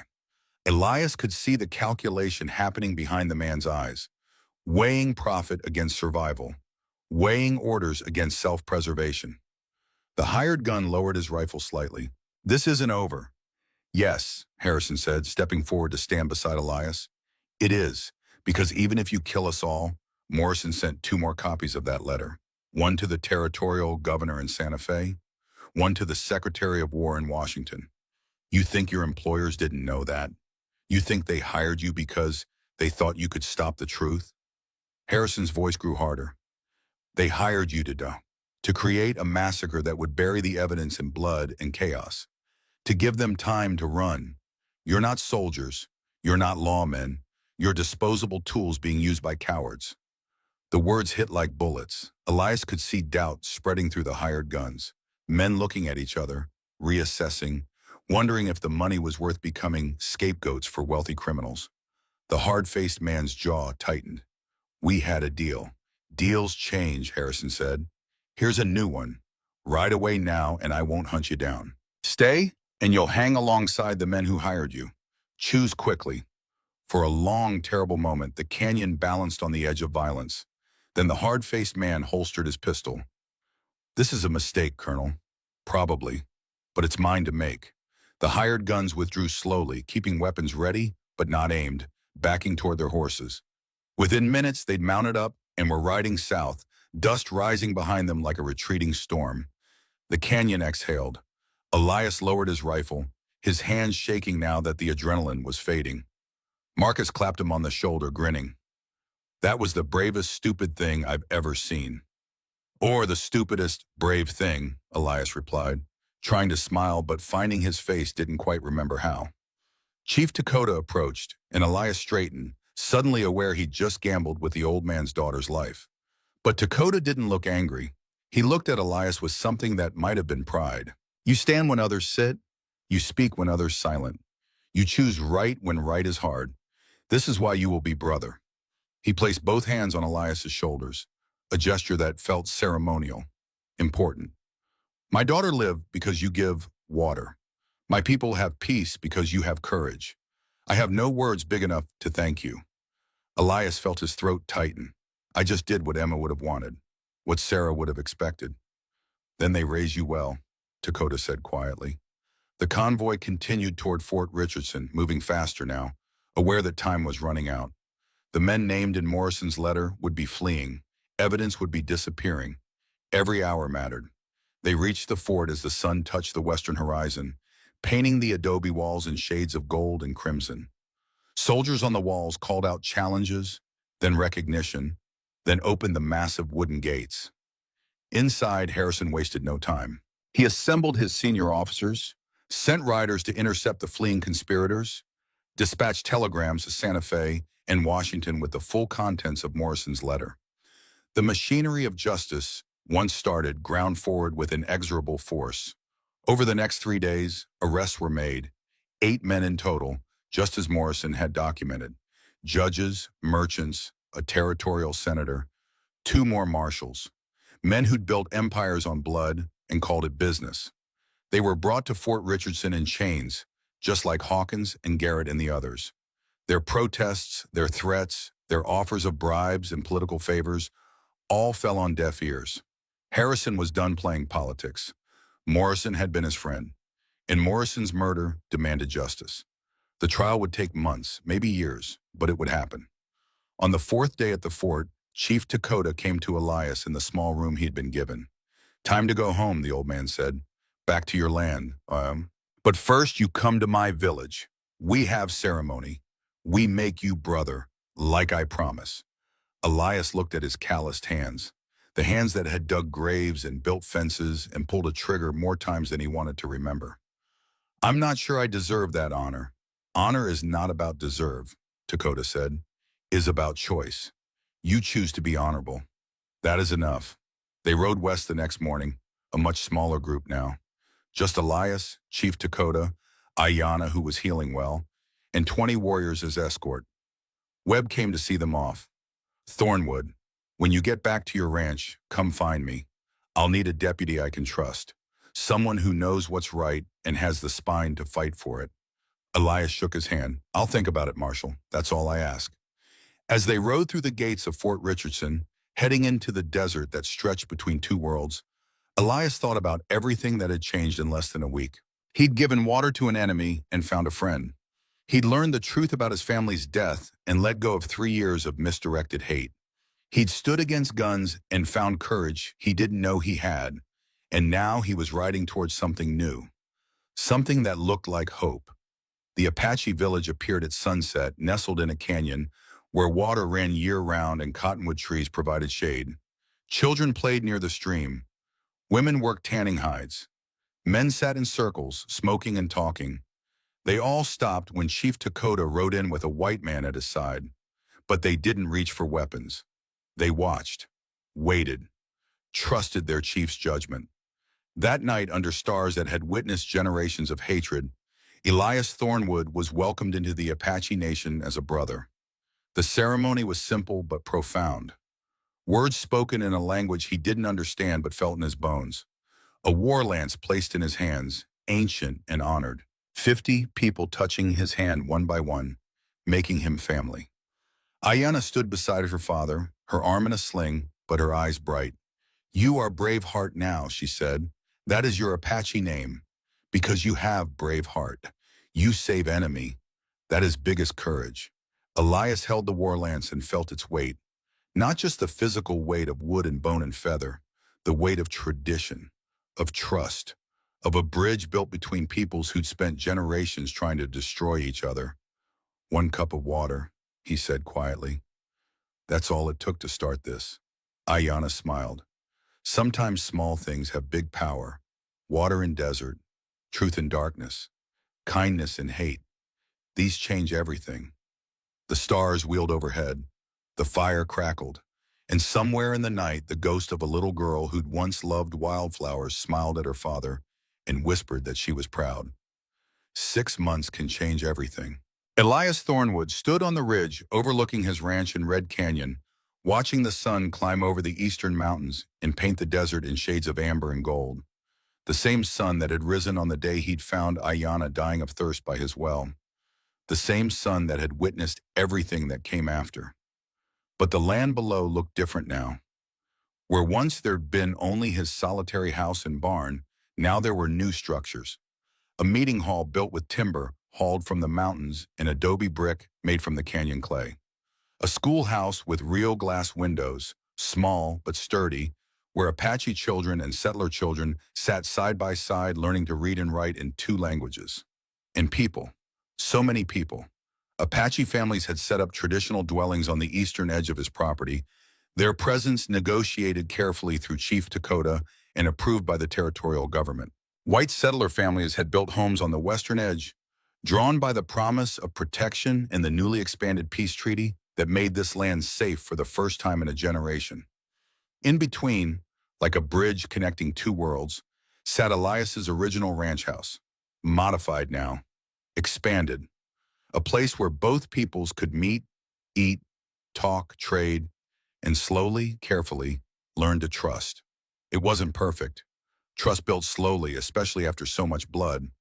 There were still fights, still suspicions, still moments when old hatreds flared like embers that refused to die completely.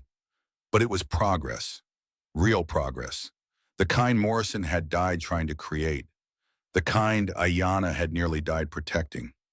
Elias heard footsteps behind him and turned to see the woman herself climbing the ridge path, moving with only the slightest stiffness in her left shoulder where the bullet had torn through. She'd healed remarkably well, the Apache medicine man's herbs combined with the Fort doctor's stitches, creating a recovery that surprised everyone. "You stand here every morning," she said, coming to stand beside him, "looking at what we build. Do you regret?" "Regret what?" "Giving water to wounded Apache woman. Changing your whole life." Elias smiled, something that came easier now than it had 6 months ago. "Every day I regret not doing it sooner." They stood together in companionable silence, watching the community below begin to wake. Smoke rising from cooking fires. Children emerging from homes, some with dark skin and black hair, some with pale faces and light eyes, all of them running together toward the schoolhouse where Sam Whitaker, the old settler who testified about seeing Crane's men in war paint, waited with books and patience. "The trial finished last week," Ayanna said. "Harrison sent letter. You want to hear?" Elias nodded. All 8 men found guilty. Judges, merchants, the senator, the marshals. They hang next month in Santa Fe. Public execution. Harrison say it important that people see justice done, see that no one too powerful for law. And Hawkins? Already dead. Someone in prison kill him before trial. Probably one of Crane's partners, making sure he not testify about things better kept secret. Elias felt a cold satisfaction at that news. Hawkins had helped orchestrate Daniel Webb's death, had lied at the boy's funeral, had spent years working to keep hatred alive. Whatever happened to him in that prison cell was less than he deserved. What about the others? The hired guns who tried to stop us? Scattered, some caught, some escaped to Mexico or California. Harrison say not worth chasing. The men who hired them all in chains now. Cut off Snake's head, body dies. She paused, looking at him. Webb asked again if you take deputy job. He need good men. Territory still dangerous, still need law. And I told him again I'm needed here more.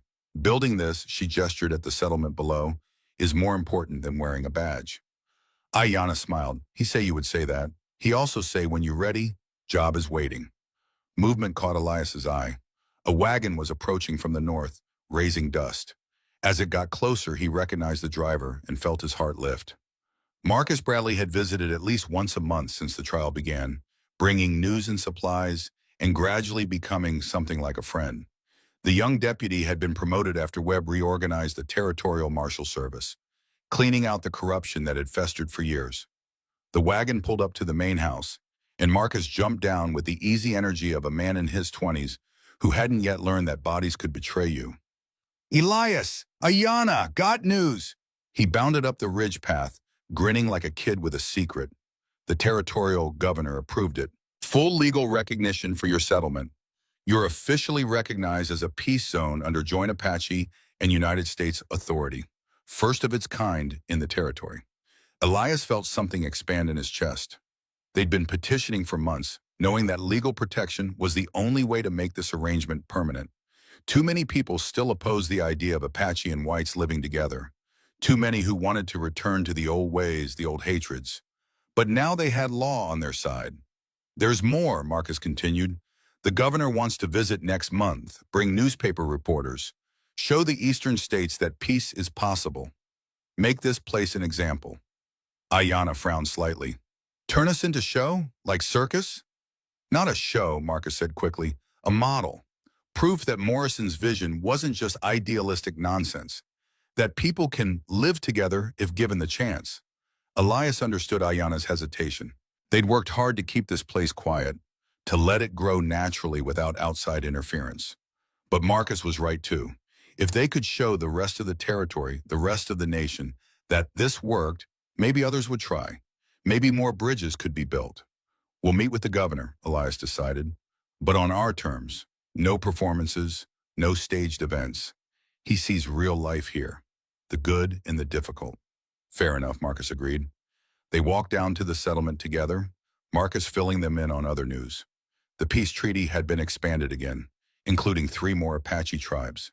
Attacks on settlers had dropped by 70% across the territory. Trade between Apache communities and white towns was starting to flourish. Progress. Real, measurable progress. At the schoolhouse, they found Sam Whitaker teaching a mixed class of 15 children. The old man had taken to education like a duck to water, his patience and gentle humor making him beloved by students from both communities. "And there's the famous peacemakers," Sam called out when he saw them.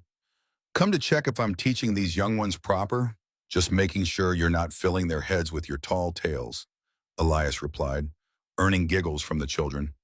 A small Apache girl, maybe 7 years old, raised her hand. "Mr. Elias, is it true you stood in front of 60 guns and didn't run away?" Elias felt his face heat. The story had grown in the telling. As stories do. "I was too scared to run." Fear froze my legs. More giggles. But an older boy, a settler's son about 10, spoke up seriously. "My pa says you're a hero, says you proved white folks and Apache can be friends." "I'm not a hero. I just gave someone water when they were thirsty." Ayanna stepped forward, addressing the class. "That is lesson. Small actions can change everything. Kindness is more powerful than hate. Truth is stronger than lies. Remember this. Remember what happened here. When you grow up, when you have children, tell them. Keep peace alive." The children nodded solemnly, absorbing wisdom beyond their years. That afternoon, Chief Dakota arrived with 20 warriors and their families. The old chief had taken to spending half his time at the settlement, helping mediate disputes and teaching the younger generation about Apache traditions. He found Elias working on expanding the meeting hall, sawing boards with the help of 3 Apache men and 2 white settlers who'd learned to work together efficiently despite speaking different languages. "Thornwood," Dakota called out. "Come, we must talk." Elias set down his saw and followed the chief to a quiet spot under the cottonwood trees that grew near the stream. Sarah's favorite trees. She'd loved the way their leaves sounded in the wind, like whispered conversations. "I have decision to make," Dakota said once they were seated. "I grow old. My people need young leader. Strong leader for new times. You have many years left, Chief, perhaps. But leadership not just about years, about vision, about understanding both old ways and new world. I have son, but he die. I have daughter. Ayanna. Yes, she speak both languages, understand both peoples. She brave, smart, strong. She should lead after me." That sounds right. But some warriors say woman cannot be chief, say tradition is only men lead. They wrong, but they loud. Elias listened, sensing where this was going. If Ayanna become chief, she needs support, need people who trust her, Apache people and white people both. She needs symbol that she can bridge both worlds. "What kind of symbol?" Dakota looked at him directly. "Partnership between daughter of Apache chief and white man who save her life. Not marriage," he added quickly, seeing Elias's expression.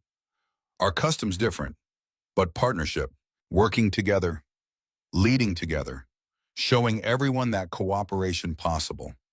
Elias thought about what Dakota was really asking, to bind himself even more completely to this bridge between worlds, to become not just a resident of a mixed settlement, but a leader of it, to take on responsibility for dozens, maybe eventually hundreds of people trying to build something new.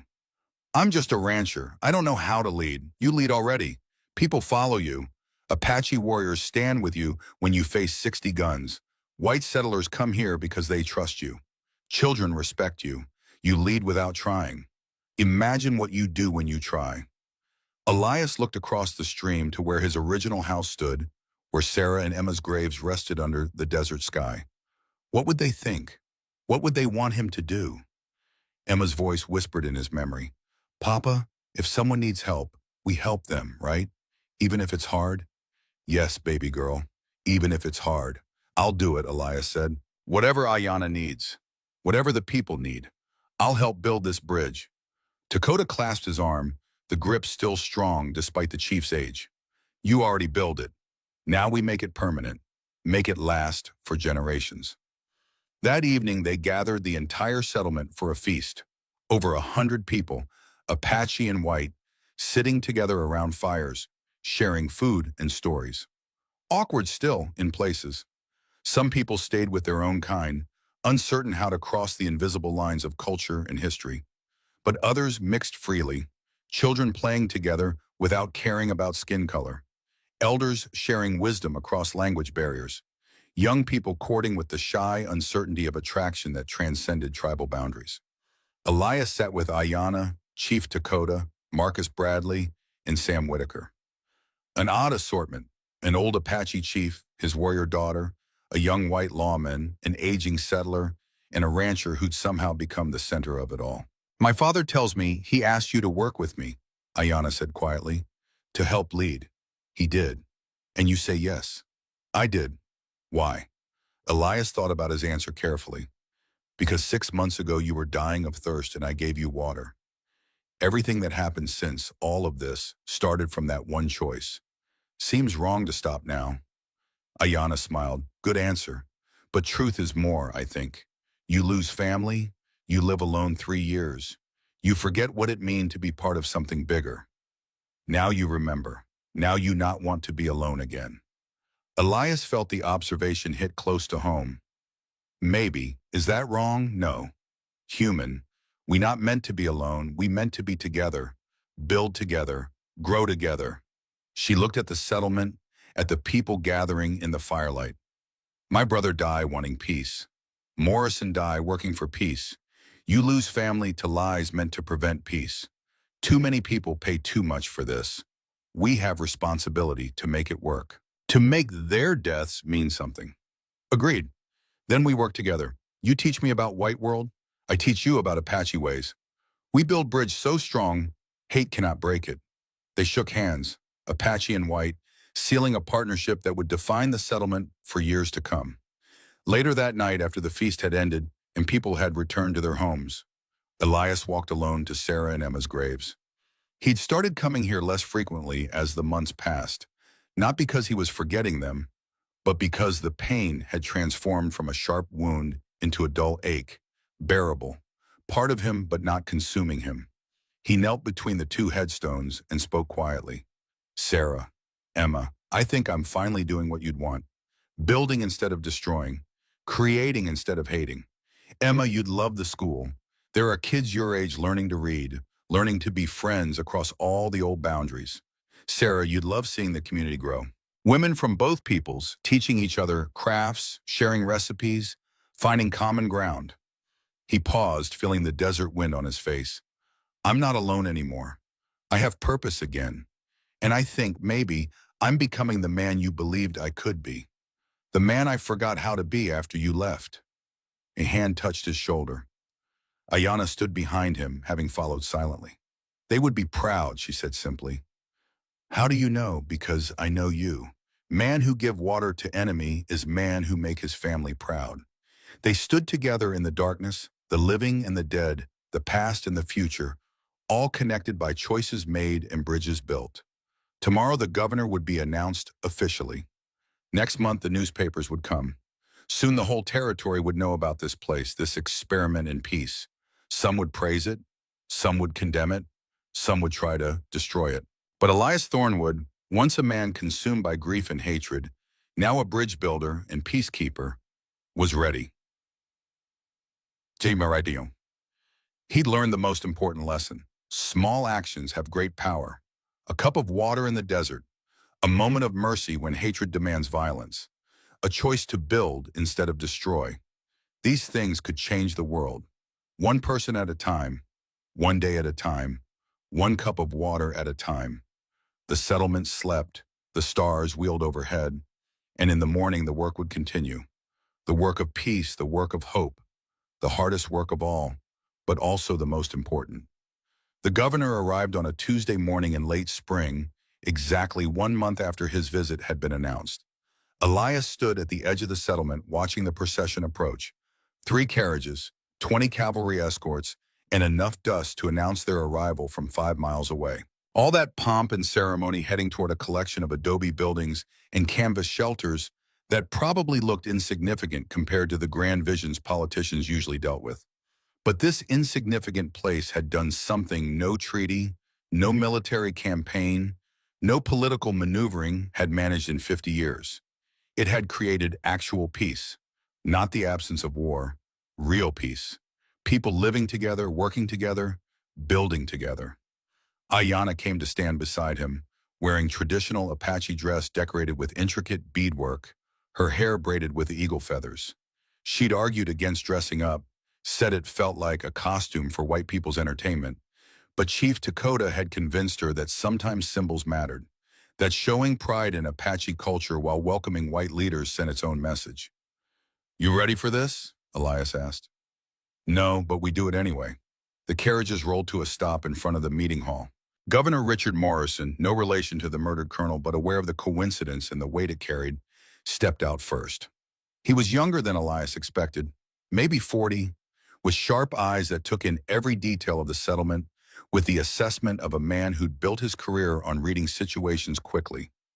Behind him came three newspaper reporters from Eastern papers, notebooks already out, pencils flying across pages. Then territorial officials, a judge, two senators, all the machinery of government come to see if this experiment was real or just frontier fantasy. Governor Morrison approached with his hand extended. "Mr. Thornwood, Miss Singing Crow, thank you for welcoming us." Elias shook his hand, noting the firm grip of someone who wanted to appear strong but not domineering. "Governor, welcome to Red Canyon. I've read the reports, heard the stories, wanted to see for myself if what they say is true. That you've managed to create a functioning mixed settlement where Apache and white settlers live in peace. We're trying. Some days are better than others." Honest answer? I appreciate that. Ayanna stepped forward. "You want to see real settlement, not show for newspapers? Then we show you everything, good and difficult both." The governor's eyes lit up with what looked like genuine interest. "That's exactly what I want to see." They spent the morning touring the settlement. The schoolhouse first, where Sam Whitaker was teaching 15 children their letters. The governor watched a white girl and an Apache boy work together on a reading lesson. Heads bent close over the same book, neither caring about the color of the other's skin. "How do you handle the language barrier?" Morrison asked. Sam looked up from his desk. "We teach both. English in the morning, Apache in the afternoon. Figured if the children can speak each other's languages, they can understand each other's thoughts. Understanding prevents fear. Fear is what starts wars," one of the reporters scribbled frantically. At the meeting hall, they observed a dispute being settled. Two men, one Apache and one white settler, arguing over a horse trade that had gone bad. Chief Dakota sat on one side of a long table, Elias on the other, listening to both sides through translation provided by Ayanna. The Apache man claimed the settler had sold him a lame horse, hiding the injury with careful shoeing. The settler claimed the horse was fine when sold, that the Apache had ridden it too hard and caused the lameness. Elias listened to both stories, then asked to examine the horse. He spent 20 minutes checking its legs, its hooves, the way it moved. Sam Whitaker, who'd worked with horses all his life, helped with the examination. Finally, Elias returned to the hall. "The horse has an old injury, poorly healed, at least 3 months old, maybe older. It was lame before the sale. But the shoeing job hit it well enough that someone who didn't know horses might not notice." He looked at the settler, whose face had gone red. "You knew. Maybe you didn't cause it, but you knew, and you sold it anyway." The settler started to protest, but Elias held up a hand. "Here's the ruling. You buy the horse back at full price. You keep it and nurse it properly, or sell it honestly with the injury disclosed. And you owe the Apache man an apology for dishonest dealing." The settler looked like he wanted to argue. Then he looked around at the gathered crowd, Apache and white both, all watching to see if justice would be done fairly. He nodded slowly. "I apologize. I needed the money and thought I could get away with it. I was wrong." The Apache man accepted the apology with dignity. Money changed hands. The horse was led away, and the crowd dispersed, satisfied that the system worked. Governor Morrison watched it all with those sharp eyes. "You have no legal authority to make those rulings." "No," Elias agreed, "but we have moral authority, and out here sometimes that matters more." At lunch, they sat together under the cottonwood trees, eating food prepared by women from both communities. Venison stew, Apache style, cornbread, settler style, coffee and herbs mixed together, creating something new that belonged to neither culture and both. The reporters asked questions. How many people lived here? About 120 now, Elias told them. How did they handle serious crimes? They hadn't had any yet, thank God, but the plan was to involve both Apache justice and territorial law. What about marriage between the peoples? It had happened twice, with families from both sides learning to accept it. One reporter, a thin man with spectacles from a Boston paper, asked the question Elias had been waiting for. What happens when someone refuses to accept this? When hatred proves stronger than your ideals? Ayanna answered before Elias could. Then we fail. We not lie and say everyone accept peace. Some people too angry, too hurt, too used to hating. We cannot change them. We can only build something strong enough that their hate not destroy it. And if they use violence, then we defend. Apache warriors protect this place. White deputies protect this place. We not pacifists. We just choose peace first. Violence only when necessary. The reporter scribbled more notes. That afternoon, they visited the farms on the edge of the settlement. Apache and white farmers working adjacent fields, sharing irrigation techniques, comparing crop yields. An older Apache man was showing a young settler family how to plant corn using traditional methods that worked better in the desert climate. A white farmer was teaching Apache families how to build better storage bins for grain that would last through winter. Small exchanges, knowledge flowing both directions, trust building incrementally. Governor Morrison took it all in quietly, asking occasional questions, but mostly observing. Elias couldn't read his expression. Politicians were good at hiding their thoughts. As the sun began its descent toward the western mountains, they gathered everyone in the central plaza. Every resident of the settlement, all 120 souls, Apache and white together. Chief Dakota spoke first in his native language, Ayanna translating. 6 months ago, this place not exist. Just one white man's ranch in empty desert. Now we have community, we have school, we have peace. This happened because one man chose kindness when hate was easier. Because my daughter live instead of die. Because people on both sides choose to try. He paused, looking at the gathered crowd. Some of you lose family in wars. Some of you have reason to hate. That not go away because we say peace now. Hate live long time. But we choose something stronger. We choose future. We choose our children not die like we almost die. We choose build instead of destroy. Murmurs of agreement rippled through the crowd. Elias spoke next, feeling awkward addressing so many people, but knowing it needed to be said. I lost my wife and daughter 3 years ago. For a long time, all I had was hate. It felt good. It felt righteous. It gave me purpose when I had nothing else. But hate is poison. It kills everything it touches. It almost killed me. He looked at Ayanna, who nodded encouragement. When I gave water to a dying woman, I didn't know I was choosing peace. I just chose mercy. But sometimes that's all it takes.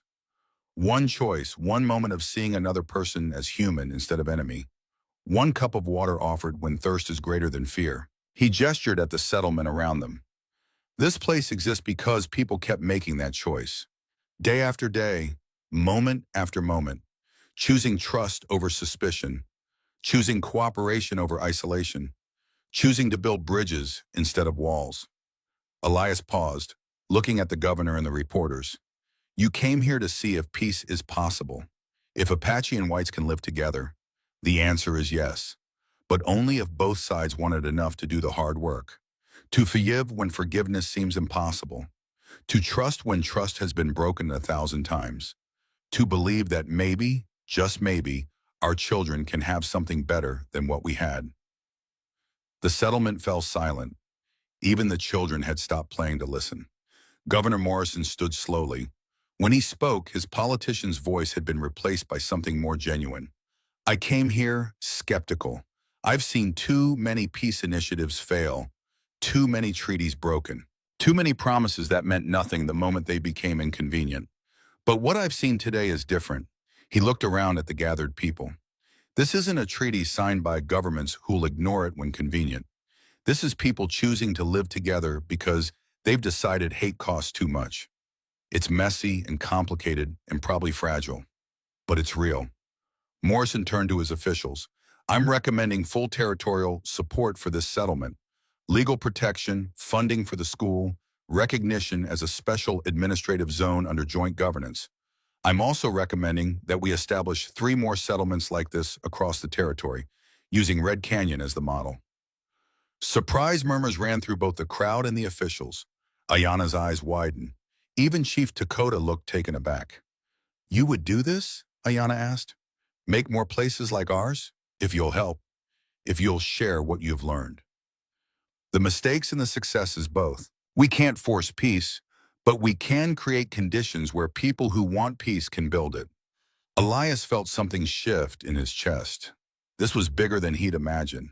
Not just one settlement trying to survive. A movement. A real chance to change how the territory worked. But he also understood the danger. Attention brought scrutiny. Success bred resentment. There were still plenty of people who profited from war, who needed hatred to maintain their power, who would see this expansion as a threat. Governor, Elias said carefully, if we do this, if we expand, we become a bigger target. There are still people out there who want war, who make money from conflict. Going public like this puts everyone here at risk. I know. That's why I'm also assigning a permanent cavalry detachment to protect the settlement. 20 soldiers stationed here under orders to prevent any violence against civilians. Marcus Bradley stepped forward from where he'd been standing with the crowd. "And I'm requesting a transfer. Make me the official territorial deputy for Red Canyon. Someone who knows this place, who understands what we're building." The governor nodded, approved. As the meeting dispersed, as people returned to evening routines, as the governor's party prepared to depart in the morning, Elias found himself alone with Ayana by the stream. "This is bigger than we planned," she said quietly. "Much bigger. You scared?" "Terrified." "You?" "Same. But Emma used to say that brave means doing the scary thing anyway." Ayana smiled. Smart daughter. They sat in silence for a while, listening to the water flow over stones, watching stars begin to appear in the darkening sky. "Your father asked me something months ago," Elias said, "about working with you, leading together. I said yes then because it seemed right. But now with all this, I need to know you're truly willing. This isn't going to be easy. We'll have enemies. We'll have people trying to destroy what we've built. I know. And you still want to do this?" Ayana looked at him with those dark eyes that had first held pain and thirst, then gratitude, then determination. "My brother died for peace. Morrison died for peace. Your family died because men wanted war. Too many ghosts watching us. We have responsibility to them, to make their deaths mean something." She paused. "Also, I think maybe we good at this. Building bridges. You understand white world but have Apache heart now. I understand Apache world but learned white ways. Together we speak both languages, understand both peoples. We are bridge." Elias felt the truth of it settle into his bones. "Then we do it. We build this thing as big as it needs to be. And we protect it from anyone who tries to tear it down." They shook hands, sealing the partnership again, more formally this time. Not romance, never that, but something equally deep. A bond forged in blood and water, in trust earned and bridges built. The night deepened. The settlement slept. Tomorrow would bring new challenges, new opportunities, new dangers. But for now, there was peace. Real, genuine peace. The kind that came from people choosing it every day, in small ways and large. The kind that could last if protected and nurtured and fought for when necessary. Elias walked one last time to Sarah and Emma's graves before sleeping. "We did it," he whispered to the stones. "We built something that matters. Something that might actually change things. I hope you can see it. I hope you know that your deaths weren't for nothing. That the hate that killed you is being transformed into something better." The wind whispered through the cottonwood trees, carrying the sound that Sarah had loved, like distant conversations between souls. And in that wind, Elias heard what he needed to hear. Not words exactly, but permission, blessing. The knowledge that moving forward didn't mean forgetting. That building new things didn't betray old loves. That Emma and Sarah would want this for him. Would want peace more than revenge. Would want children to grow up safe more than enemies to suffer. He touched each headstone gently. "Thank you for teaching me about kindness, when I'd forgotten, for showing me that small acts matter, for being the reason I gave water to a thirsty stranger and changed everything. Then he walked back to his house, to sleep, to prepare for tomorrow and all the tomorrows that would follow. The story that had begun with blood and ended with bridges was entering a new chapter. Not an ending, because peace is never finished. It's always being built, always being defended, always being chosen over easier options. But a beginning, a real one. The kind that could last for generations if people kept making the choice. The choice to give water when someone is thirsty. The choice to show mercy when hate demands violence. The choice to build when destruction is easier. The choice to see enemies as human beings capable of becoming friends. One cup of water at a time, one choice at a time, one bridge at a time. That was the legacy of Red Canyon. Not just a place on a map, but an idea that could spread. That was spreading if the governor kept his word. The idea that peace was possible.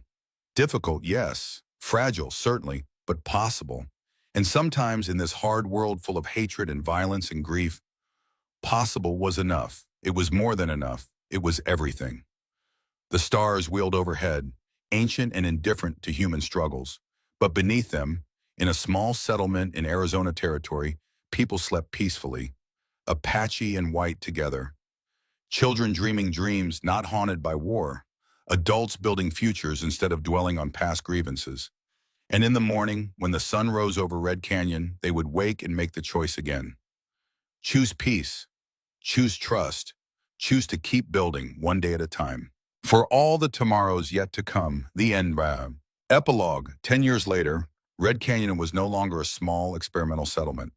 It had grown into a thriving town of over 800 people, roughly evenly divided between Apache and white settlers. The school educated 60 children. The meeting hall had been rebuilt twice to accommodate the growing population. 3 more settlements based on the Red Canyon model existed across the territory, each one a small light of hope in a landscape still marked by conflict. Elias Thornwood, now 48 years old and officially recognized as co-administrator of the Red Canyon Peace Zone, stood on the same ridge where he'd watched the governor arrive a decade earlier. His hair had gone gray at the temples. His hands bore the calluses of a man who still worked his land despite administrative duties. Beside him stood Ayanna, now 39, officially recognized as the first female Apache chief in recorded territorial history. She'd taken her father's place 5 years earlier, when age finally caught up with the old warrior. Dakota had died peacefully in his sleep, content that his people had a future beyond endless war. They watched a new group of settlers arrive, families fleeing violence in other parts of the territory, drawn by stories of the place where peace was more than a politician's promise. "You ever think about that first day?" Ayanna asked. "When I was dying and you gave me water?" "Every day. Regret? Never. Good, because look what one cup of water built." She gestured at the town below, thriving and growing, proving every day that peace was possible when people chose it. Elias smiled. Emma would have loved this. Yes, she would.